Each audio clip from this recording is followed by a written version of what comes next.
पहला शेप पढ़ने जा रहे हैं त्रिभुज, ट्राइएंगल। त्रिभुज क्या होता है तो समझना, यहाँ पर जो हिंदी है इसी से समझ सकते हैं, या जो इंग्लिश है इसी से हम त्रिभुज की डिफिनीशन सब लिख सकते हैं यहाँ पर। तो तिर का मतलब होता है तीन, तिर का मतलब तीन, और भुज का मतलब भुजा, भुज का मतलब भुजा। तीन भुजाओं से घिरी आकृति को त्रिभुज कहते हैं। यहाँ देखो हमने एक आकार बना दिया, एक शेप है जिसको हमने पॉइंट भी कर दिया, यानी बिंदु भी इसमें दिखा दिया कि बिंदु ए बी सी, यानी एक त्रिभुज है ए बी सी। तो इसमें भुजा कितनी है गिन लो, 1 2 3। तो तीन भुजाओं से घिरी आकृति को त्रिभुज कहते हैं।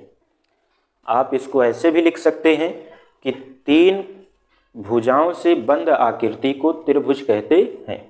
आइए इंग्लिश में समझते हैं। तो यहाँ पर लिखा है ट्राई एंगल। ट्राई का मतलब भी होता है तीन, और एंगल का मतलब होता है कोण। एंगल का मतलब कोण। अभी हमने आपको सभी कोणों के बारे में लगभग बता दिया है जो आपके काम पे आने वाली है। यहाँ देखो, ट्राई का मतलब होता है तीन और कोण का मतलब है कोण। तो तीन कोणों से घिरी आकृति को त्रिभुज कहते हैं। एक कोण हो गया एंगल ए, यहाँ पर देखो चित्र में एक कोण हो गया एंगल बी, और एक कोण हो गया एंगल सी। तो तीन कोणों से घिरी आकृति को या तीन कोणों से बंद आकृति को भी त्रिभुज कहते हैं।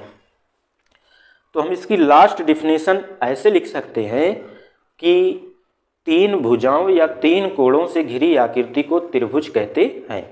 अब आइए त्रिभुज में हम समझ लेते हैं। त्रिभुज के तीनों कोणों का योग कितना होता है। तीनों कोणों का योग, या पूछ सकता है कि एक त्रिभुज में कुल कितने अंश के कोण बनते हैं। तो त्रिभुज के तीनों कोणों का योग होता है 180 अंश। 180 अंश, त्रिभुज के तीनों कोणों का योग 180 अंश होता है। यहाँ देखो त्रिभुज के तीन कोण कौन कौन से हैं। तो एक कोण है एंगल ए, एक कोण है एंगल बी, और एक कोण है एंगल सी। ये किसके बराबर होगा, 180 अंश के। तो त्रिभुज के तीनों कोणों का योग 180 अंश के बराबर होता है। अब आइए समझते हैं त्रिभुज का परिमाप। त्रिभुज का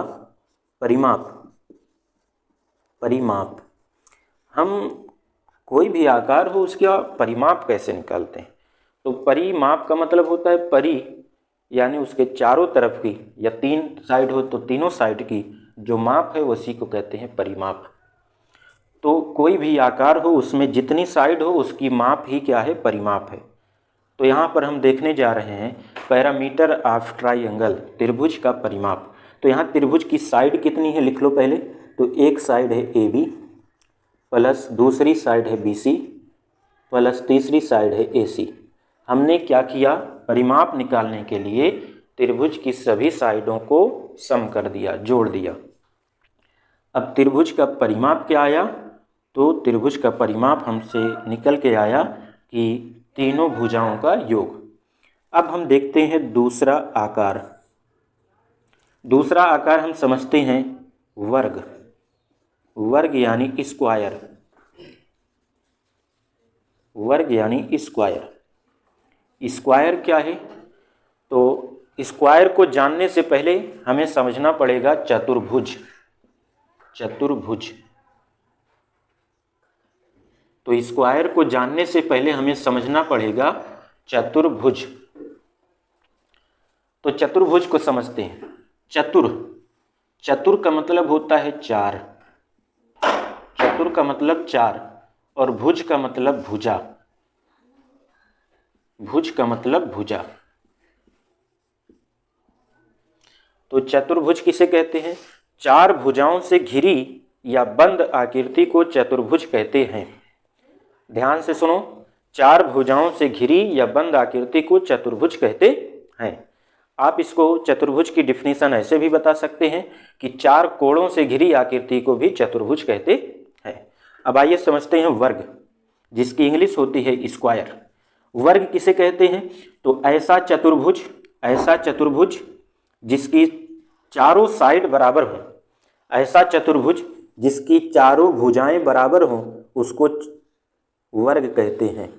यहाँ पर हमने एक आकार बना दिया और इस पर हमने पॉइंट भी निरूपित कर दिया ABCD। तो यहाँ ABCD एक ऐसा चतुर्भुज है जिसकी सभी साइड आपस में बराबर है। वर्ग किसे कहते हैं?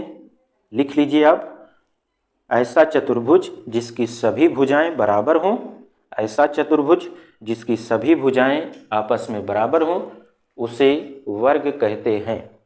अब आइए देखते हैं यहाँ पर साइड कितनी है। तो एक साइड है AB, एक साइड है BC, एक साइड है CD, एक साइड है AD। ये चारों साइड आपस में बराबर है।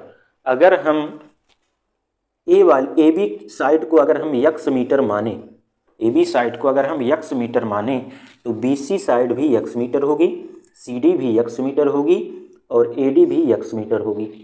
तो अब हम निकालते हैं, हम देखते हैं चतुर्भुज का या वर्ग के चारों कोणों का योग। वर्ग के चारों कोणों का योग होता है 360 अंश। 360 अंश यानी angle A plus angle B plus angle C plus angle D ये बराबर होगा 360 अंश। और याद रखना कि ये जो कोण बनेगा वर्ग में प्रत्येक कोण 90-90 अंश का बनता है। वर्ग के प्रत्येक कोण 90-90 अंश के बनेंगे। यहाँ जो होगा ये भी 90 अंश का, ये वाला कोण एंगल B ये भी 90 अंश का होगा, एंगल C भी 90 अंश का होगा और एंगल D भी 90 अंश का होगा। तो वर्ग के चारों कोण जो होते हैं प्रत्येक कोण वो 90-90 अंश के होते हैं। और इस तरह से अगर हम इन चारों कोणों को जोड़ें तो 360 अंश हमारा आंसर होगा। अब आइए देखते हैं वर्ग का परिमाप। देखो हमें कुछ भी इसमें से रटना नहीं है, रटेंगे तो ये मैथ कोई भी चीज़ आपको याद नहीं हो सकती। हाँ थोड़ा बहुत सूत्र आपको हो सकता है याद हो, तो जैसे हम रट लेते हैं वर्ग का परिमाप होता है 4 गुणे भुजा स्क्वायर, भुजा 4 गुणे भुजा। तो ये कैसे आता है 4 गुणे भुजा? वर्ग का परिमाप 4 गुणे भुजा ये कैसे आता है? तो यहाँ पर ध्यान से समझो, परिमाप होता है चारों तरफ की माप। तो हम अगर ये चारों साइड की अगर हम माप निकालें तो एक साइड है AB, एक साइड है BC, एक साइड है CD, एक साइड है AD। अगर हम मान लेते हैं कि AB x मीटर है तो सभी साइड भी x मीटर हो जाएंगी। क्यों? क्योंकि सभी साइड वर्ग में बराबर होते हैं। इस तरह से इसको हम जोड़ लेंगे तो 4x आ गया।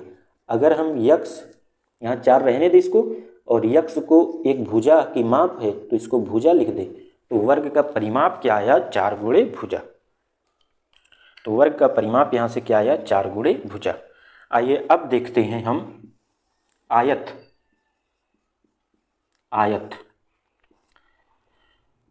तो आयत के बारे में समझते हैं।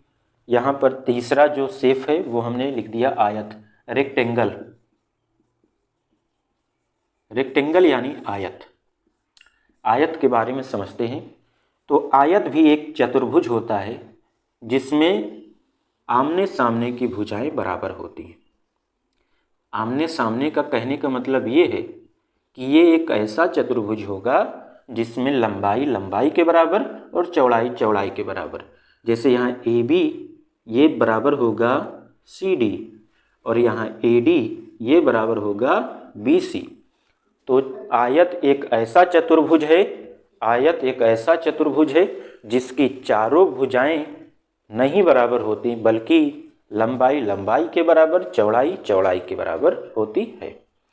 तो यहाँ से हम आयत का क्या निकालें कि आयत में कितने अंश के कोण कुल बनते हैं। तो आयत के चारों कोणों का योग 360 अंश होता है और इसमें भी प्रत्येक कोण 90 अंश का बनता है। अब आते हैं देख लेते हैं यहाँ आयत का परिमाप। तो जैसे हमें पता होगा या रटे होंगे कि आयत का परिमाप होता है 2 गुणे ब्रैकेट में लंबाई प्लस चौड़ाई। तो ये कैसे आता है, यहाँ पर देखो कोई भी आकार हो उसका परिमाप कैसे निकालेंगे तो सभी भुजाओं का योग। तो यहाँ यह AB एक भुजा है, भुजा BC plus CD plus AD, हमने चारों भुजा लिख लिया और उसको जोड़ दिया। यहाँ पर ध्यान से समझो, अगर ए बी जो है, ए बी इसको अगर हम मान लें यक्स मीटर, तो यहाँ सी डी भी यक्स मीटर होगी। क्यों? क्योंकि अगर चौड़ाई यहाँ पर यक्स है तो ये सी डी भी चौड़ाई यक्स होगी।